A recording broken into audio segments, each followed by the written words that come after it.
사람들 가운데서 여러분으로 하여금 유업을 차지할 수 있습니다. 아멘. 네, 오늘 우리 사도행전 14번째 시간입니다. 우리가 지난주에 예배에 참석하신 분들은 아시겠지만 바울은 에베소에 머물고 있었습니다. 지도를 좀 보시면 얘가 화질이 커지면서 좀 안 좋은데 이 에베소라는 곳에 바울이 머물고 있었습니다. 지난주 말씀 19장에 어떤 장면이 등장하냐면 에베소에 있었던 우상을 만드는 사람들이 바울의 사역을 마음에 들어 하지 않아서 바울을 고소하게 됩니다. 그래서 결국에 소동이 일어나고 바울에겐 위협적인 일들이 생겨서 바울이 어디로 이동하냐면 그리스로 도망가게 되는데, 도망갔다기보다는 이제 피신하게 되는데 바로 그리스 지역은 여기입니다. 고린도, 우리가 성경 속에서 보는 고린도 뭐 이런 갱그레아 이런 데가 이제 그리스 지역입니다. 그리스 지역으로 갔더니 바울은 여기서 3개월 정도 머물렀다고 성경에 기록되어지고 3개월 동안 머물면서 이곳에서 복음을 전하게 됩니다. 그리고 이 사람이라고 하면 좀 너무 예의 없어 보일까요? 이분께서 어디로 가시냐면 이제 시리아 지역으로 가게 되는 터키 시리아, 이제 이쪽을 향해서 사역지를 옮겨가게 됩니다.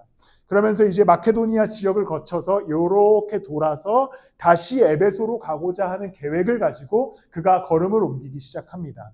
그러면서 바울이 어디로 옮겨가냐면 여기에 아소라는 곳에 머물러서 복음을 전하고, 드로아에 먼저 머물렀다가 아소로 갑니다. 드로아에서 우리가 지난주에 나누었던 유두고가 사망했다가 살아나는 사건이 발생하고, 아소로 갔다가 이 미둘레네라는 곳으로 갔다가 기오에 갔다가 사모에 갔다가 밀레도에 도착하게 됩니다.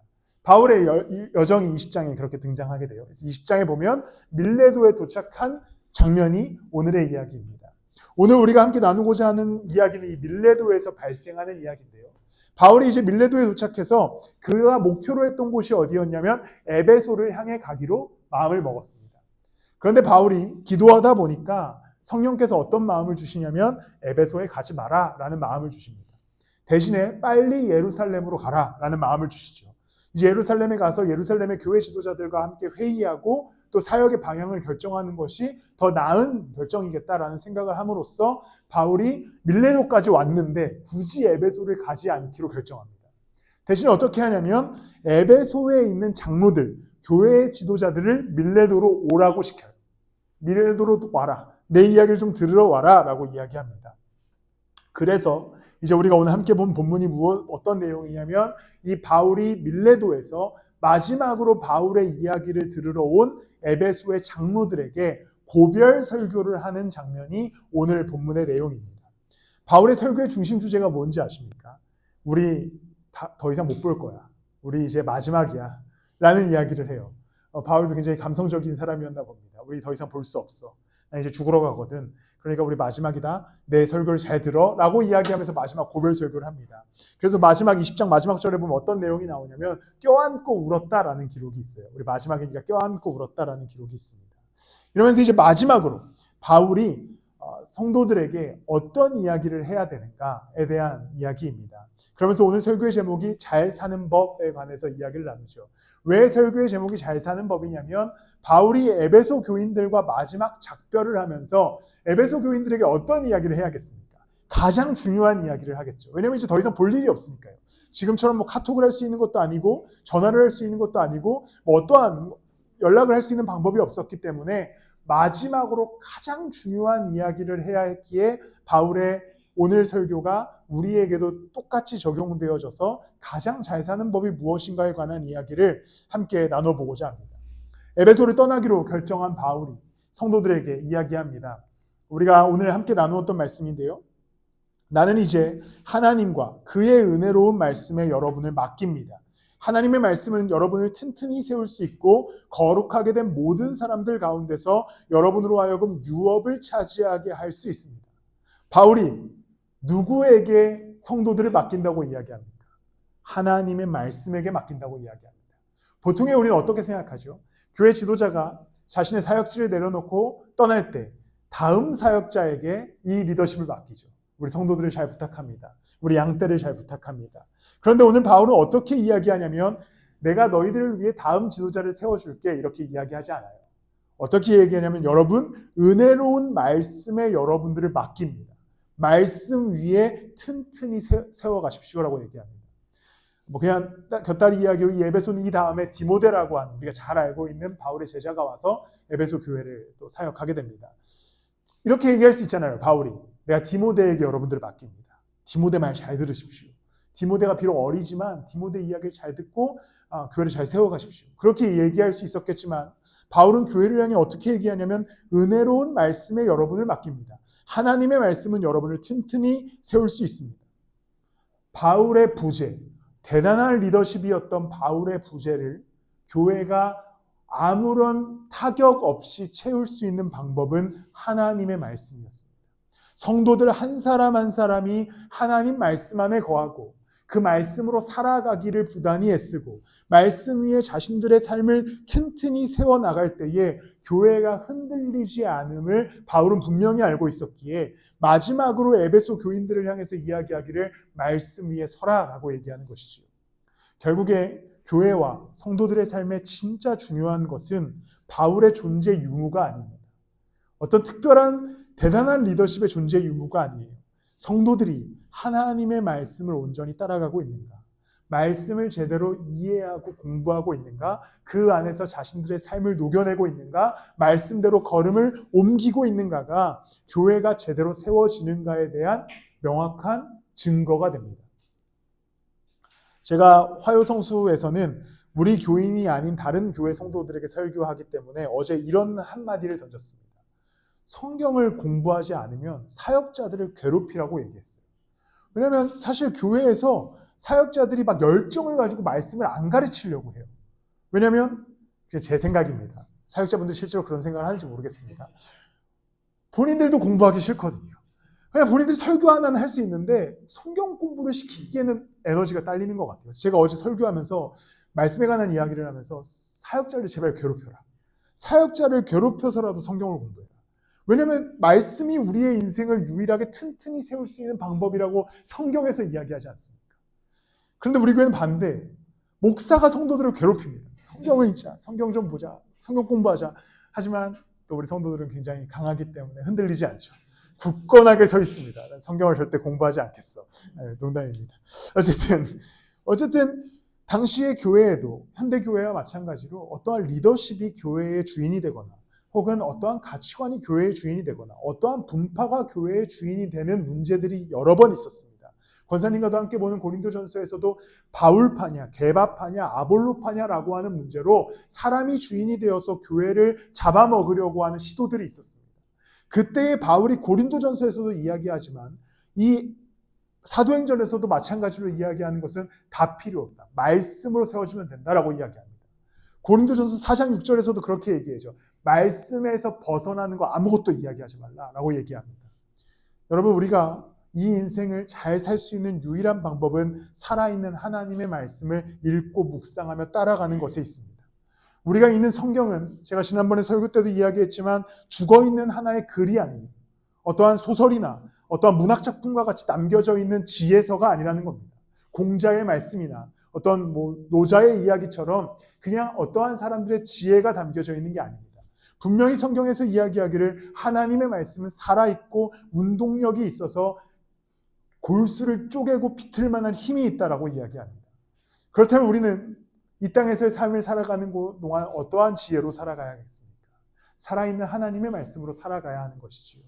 말씀 위에 굳건히 서는 것이 우리가 유일하게 이 땅에서의 삶을 튼튼하게 살아갈 수 있는 방법입니다. 세상 문제들로 우리가 혼란할 수도 있고 두려움을 만날 수도 있고 때로는 고통의 문제들을 경험하면서 살아갈 수도 있습니다. 그러나 하나님의 말씀은 영원히 서서 우리의 삶을 지탱하고 계심을 기억하십시오. 문제를 만났을 때 말씀 가운데 있는 승리하신 하나님의 이야기를 묵상하시고 그 안에서 여러분들의 인생을 튼튼히 세워감으로써 흔들리지 않는 믿음으로 흔들리지 않는 인생을 살아가시기를 축복합니다. 바울은 다른 지역보다 에베소라는 곳에 오래 머물렀습니다. 3년의 세월을 머물렀어요. 지금으로 따지면 3년이 매우 짧은 시간이지만 바울이 데살로니가 같은 경우는 3주밖에 안 있거든요. 그러니까 3주라고 하는 세월이 굉장히 긴 세월이었습니다. 그러니까 바울이 떠난다는 것은 에베소 교회 입장에서는 굉장히 큰 타격이었을 겁니다. 왜냐하면 대단한 지도자가 떠나는 거잖아요. 그런 교회를 향해서 불안해하고 두려워하는 교회를 향해서 장로들을 향해서 분명히 바울이 얘기하는 것은 은혜로운 말씀에 여러분들을 맡깁니다. 이 말씀이면 이 교회가 절대 무너지지 않고 견고히 설 것에 대한 확신이 있었기 때문이죠. 우리의 삶은 항상 부족한 것들을 가지고 살아갑니다. 부재함을 가지고 살아가요. 때로는 우리의 삶에 수많은 문제들이 나를 계속해서 고갈되게 만듭니다. 그런데 이때 우리의 인생에 전혀 흔들리지 않는 것이 하나 있는데 예수 그리스도의 십자가지요. 그리스도의 십자가는 언제나 우리의 삶의 어떠한 부재함과는 상관없이 굳건히 서 계십니다. 그렇다면 이 그리스도의 십자가의 이야기를 살아서 역사하면서 전달하는 것이 무엇입니까? 성경이지요. 하나님 말씀입니다. 그렇다면 예수 그리스도의 이야기를 말씀을 통해서 우리가 이해하고 들을 수 있다면 그 말씀 속에서 우리가 충분히 견고한 십자가를 회복하고 견고한 예수 그리스도의 은혜를 회복할 수 있지 않겠습니까? 그러니 여러분, 말씀이 여러분들의 인생을 튼튼히 세워가기에 하나님의 말씀을 의지하여서 이 땅에서의 삶의 걸음을 옮겨가시기를 소망합니다. 성경을 멀리 두지 마십시오. 가까이 두시기를 바랍니다. 최근에 신승훈이라고 하는 가수가 벌써 한 60이 됐더라고요. 아마 집사님 세대 좋아했던 가수시죠. 60이 됐다고요. 근데 진짜 하나도 안 늙어서 약간 좀 타격이 왔습니다.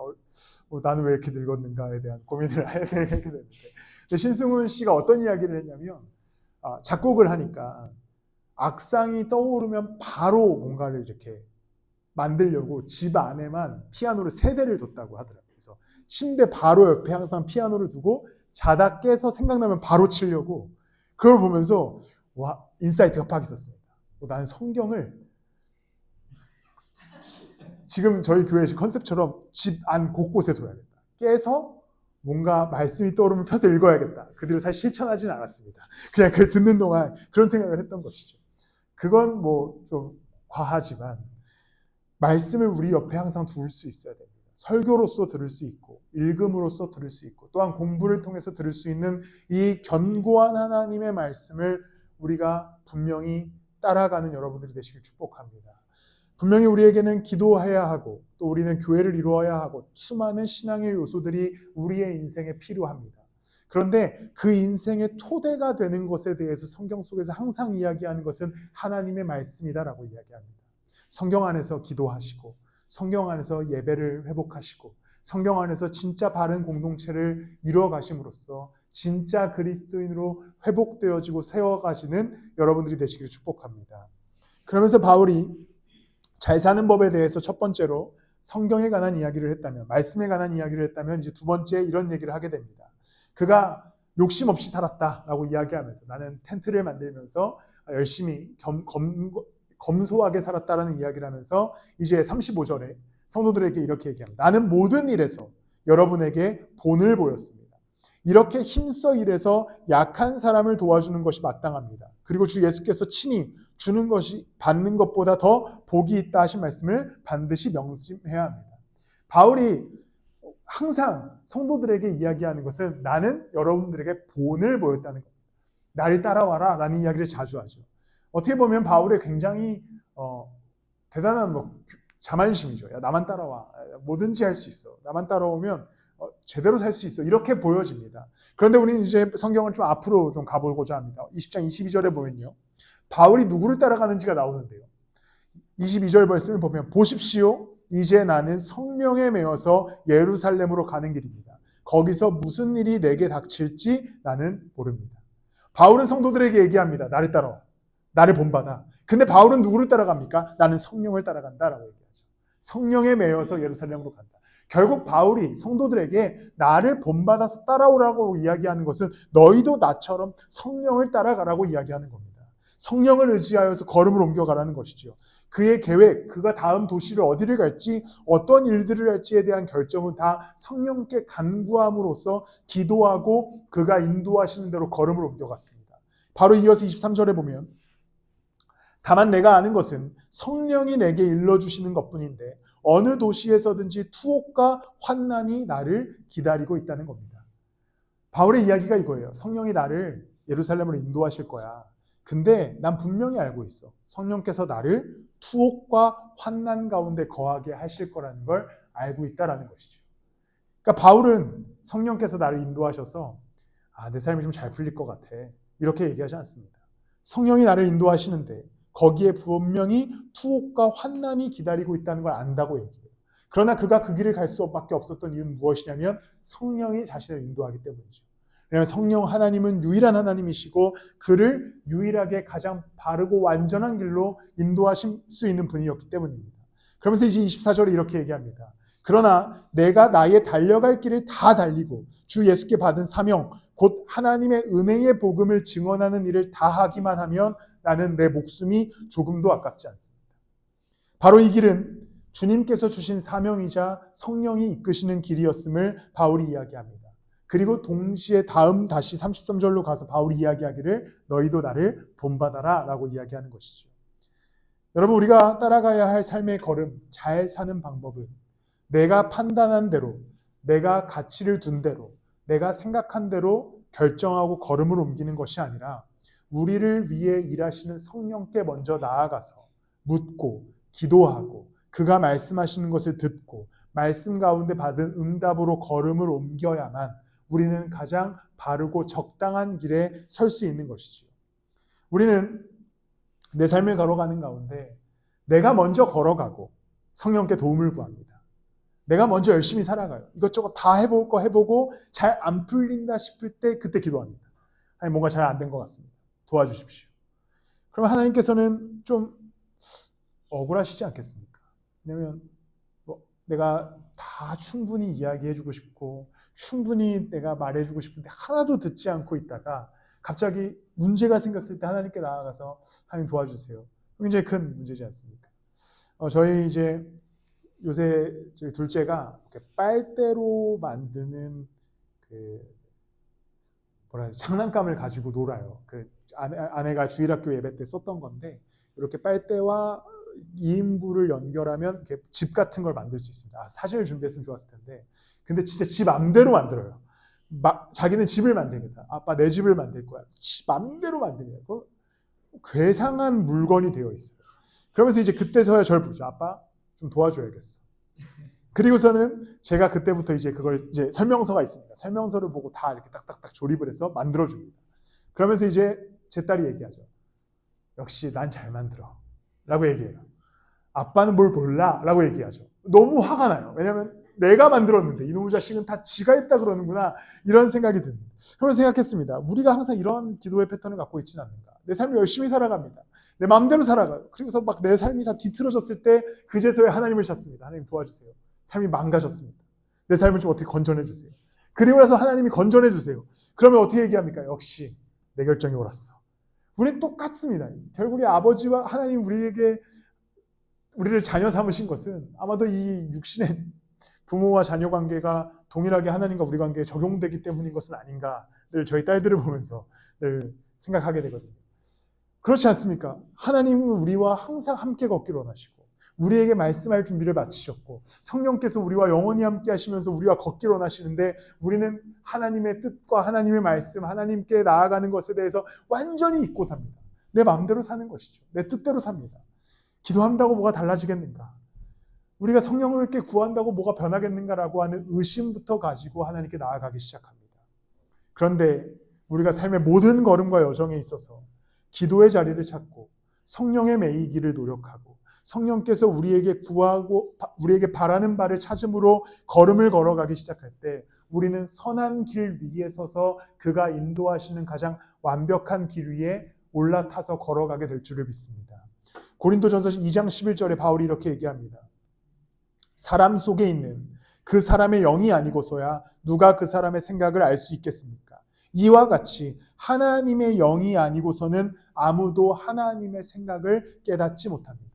내 안에 성령께서만 하나님의 뜻을 깨닫게 할 수 있다고 이야기하는 것이지요. 우리는 심지어 우리 스스로의 생각도 알 수 없다라고 얘기합니다. 그러나 우리 안에 계신 성령이 하나님의 생각을 깨닫게 한다라고 이야기하지요. 그렇기 때문에 우리는 기도의 자리를 찾아야 하는 겁니다. 결국에 우리가 잘 사는 법은 첫 번째로 앞에 나눈 것처럼 말씀을 묵상하고 말씀대로 살아가는 것이고 두 번째로는 기도의 자리를 찾아 성령께 간구함으로 나아가는 것에 있습니다. 12절에 이어서 이렇게 얘기합니다. 우리는 세상의 영을 받은 것이 아니라 하나님에게서 오신 영을 받았습니다.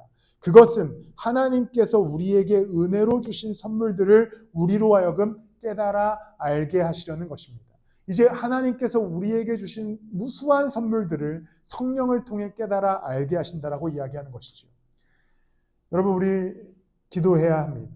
그것은 우리의 삶이 잘 살아갈 수 있는 방법이기 때문이지요. 나중에 문제가 생겨서 하나님을 찾는 인생이 아니라 모든 문제를 하나님과 함께 걸어가는 인생이 되셨으면 좋겠습니다. 예수님께서도 성령을 보내시면서 요한복음 14장 26절에 이렇게 말씀합니다. 그러나 보혜사 곧 아버지께서 내 이름으로 보내실 성령께서 너희에게 모든 것을 가르쳐 주실 것이며 또 내가 너희에게 말한 모든 것을 생각나게 하실 것이다. 예수님께서는 성령을 보내시면서 그의 이름을 명확하게 하십니다. 보혜사, 한문으로 우리나라 말로 하면 돕는 자라는 뜻이지요. 성령은 우리를 도우시는 분으로서 함께 하십니다. 성령은 우리를 도우시는 분으로서 우리에게 모든 것을 가르치시고 그의 말씀을 생각나게 하신다고 합니다. 여러분, 그러니 삶의 자리에서 기도의 자리를 찾으십시오. 삶의 자리든 예배의 자리든 어떠한 자리든 여러분들의 삶을 기도의 자리를 찾음으로써 성령을 의지하여 걸음을 옮겨가셨으면 좋겠습니다. 여러분 스스로 아무렇게나 결정하고 아무렇게나 뜻을 따라 살아가다가 문제를 만났을 때 성령을 찾는 인생이 아니라 성령과 함께 그 모든 인생을 걸어감으로 그분의 능력을 경험하는 인생을 사시기를 축복합니다. 답답한 인생 가운데 성령께 부르짖어 보시기를 소망합니다. 그가 놀라운 능력으로 여러분들을 감싸고 또 보호하며 걸어가게 하실 줄을 믿습니다. 우리는 오늘 했던 이야기는 사실 굉장히 뻔한 이야기지요. 성경 읽자, 기도하자. 그런데 결국에 바울이 에베소라는 이 공동체를 떠나면서 매우 짧게 말씀을 전하면서 더 길게 했을 수도 있습니다. 그런데 이제 사도행전에 기록된 건 매우 짧게 기록되어 있으면서 명확하게 두 가지만 이야기합니다. 말씀 안에 굳게 서라, 성령에 매여서 걸어가라. 왜냐하면 이 안에서 모든 것이 해석될 수 있기 때문입니다. 우리가 신앙생활 하는 이유, 예배해야 하는 이유, 공동체를 이루어야 하는 이유, 함께 우리가 그리스도를 찾아가야 하는 이유는 말씀을 배우기 위해, 또한 기도의 자리를 찾기 위해라고 하는 명확한 정답이 나오기 때문입니다. 여러분들의 삶의 모든 걸음을 말씀과 기도로 걸어가 보시기를 축복합니다. 여러분들이 그 걸음 속에서 어려움이 있으시다면 늘 저를 괴롭히십시오. 저를 너무 편하게 두지 마십시오. 왜 이렇게 저를 늘 이렇게 편안하게 두시는지 모르겠습니다. 저를 귀찮게 하십시오. 성경을 물어보십시오. 또 함께 기도를 요청하십시오. 기도 제목을 보내달라고 단체 카톡에 보내면 보통 한 명 답장 와요. 근데 그 한 명은 이미 또 제가 너무나 잘 알고 있는 이야기라 다른 사람들은 뭐하고 있어요. 그렇다고 제가 막 개인적으로 연락해서 기도 제목이 뭐가 있어요? 라고 얘기하기엔 또 너무 좀 그렇잖아요. 그러니까 저에게 기도를 요청하십시오. 함께 기도하면 되지 않겠습니까? 여러분 저에게 말씀을 늘 질문하십시오. 다 이해하신다면야 제가 뭐 굳이 가르칠 것은 없지만 혹시 모르는 것들이 있다면 우리가 함께 말씀을 또한 연구해 나갔으면 좋겠습니다. 그 안에서 분명히 하나님이 지식보다 더 놀라운 성령의 역사로 또 단순한 부르짖음보다 더 놀라운 성령의 응답으로 우리의 삶을 온전하고 또 완전하게 빚어가 주실 줄을 믿습니다. 말씀을 마무리하겠습니다. 바울이 에베소 교회를 떠날 때 말씀 안에 굳게 서라, 성령을 따라가라 라고 말씀했던 것을 떠날 때 똑같이 한 사람이 있습니다. 사람이 아니죠. 예수 그리스도시지요. 그리스도께서 죽으시고 부활하신 이후에 하늘로 올라가시면서 제자들을 향해 말씀하십니다. 성령을 내가 너희에게 보낸다. 내가 너희와 영원히 함께한다. 두려워하지 말라 라고 말씀하시죠. 이 대단한 약속, 그리스도의 이 대단한 약속이 우리에게 여전히 살아 숨쉬고 있습니다. 그리스도께서 십자가에 달리신 것이 제자들만을 위한 것이 아니라 우리 모두를 위한 것이었고, 그리스도께서 죽음에서 이기셔서 부활하신 것이 제자들만을 위한 것이 아니라 우리들을 위한 것이었다면, 그가 부활 승천하실 때에 제자들을 향해서 하셨던 약속, 걱정하지 마라, 내가 영원히 함께 하겠다라고 하는 이 약속은 여전히 우리 가운데 살아 숨쉬는 약속입니다. 그리고 그 말씀은 여전히 우리 가운데 살아서 우리에게 견고한 인생을 허락하여 주십니다. 그러니 여러분, 우리에게 선언하신 그 예수 그리스도의 약속, 내가 너희와 영원히 함께 하겠다. 그러니 살아있는 말씀 속에 거하고, 그러니 영원히 함께 하시는 성령 앞에 나아가 기도하고, 영원히 함께 하시는 그리스도를 의지하여서 걸음을 옮겨가시는 여러분들이 되시길 축복합니다. 예수 그리스도께서 하늘로 올라가시면서 또 하나 이렇게 반응하시죠. 천사가 나타나서 얘기합니다. 제자들이 계속 이렇게 하늘을 보고 있었어요. 뭔가 좀 제자들의 입장에서는 뭔가 서운했겠죠. 아니 예수님 우리 버리고 어디 가십니까? 우리도 좀 데려가시지. 엘리야처럼 에녹처럼 나도 좀 데려가셨으면 좋겠다 이렇게 보고 있는데 천사들이 갑자기 옆에 나타나서 얘기합니다. 가. 네, 빨리 가. 가. 라고 얘기해. 다 너네 자리로 돌아가. 라고 얘기합니다. 제가 이거를 그 청년들 설교에서 어떻게 표현했냐면 꺼져 이렇게 표현했거든요. 진짜 예수님 올라가시는데 하늘만 보고 있으니까 천사들이 나타나서 얘기합니다. 하늘 그만 보고 가. 왜냐하면 거기에 하나님께서 계시기 때문이죠. 간 그곳에 삶의 자리에 예수 올라가신 그리스도께서 성령을 보내셔서 그들이 걸어가는 삶의 현장에 함께 하시겠다고 약속했기 때문입니다. 그것은 오늘 우리의 삶이 똑같습니다. 여러분들이 걸어가는 삶의 현장, 삶의 자리, 직장의 자리, 그 어디서든지 그 그리스도가 약속하신 대로 함께하고 계십니다. 그러니 그가 우리에게 하시는 말씀을 들을 준비를 마치시고 그가 우리에게 함께 하시기에 우리의 기도의 제목을 그 앞에 나아가 간구하시길 소망합니다. 그가 그곳에 항상 함께 하시기 때문이죠. 여러분들이 그 안에 거하고 그가 우리 안에 거할 때에 우리는 그 안에 놀라운 평화와 은혜를 경험할 수 있기 때문입니다. 이 시간 우리 한 번 더 찬양할 때에 우리 아까 함께 했던 찬양입니다. 오늘 가사를 보면 이렇게 기록되지요. 나의 안에 거하라 나는 너의 하나님이다. 그리스도께서 우리와 함께 하십니다. 우리 안에 거하시고 우리는 그와 함께 할 수 있게 되었습니다. 그리고 그는 우리를 늘 그 안에서 우리를 지키시는 분입니다. 그리고 우리에게 놀라지 말라 하시고 두려워하지 말라 하시는 분이시죠. 이 성령을 의지하여서 같이 찬양하고 또 기도하는 시간 갖도록 하겠습니다. 나의 안에 거하라 함께 찬양하시겠습니다.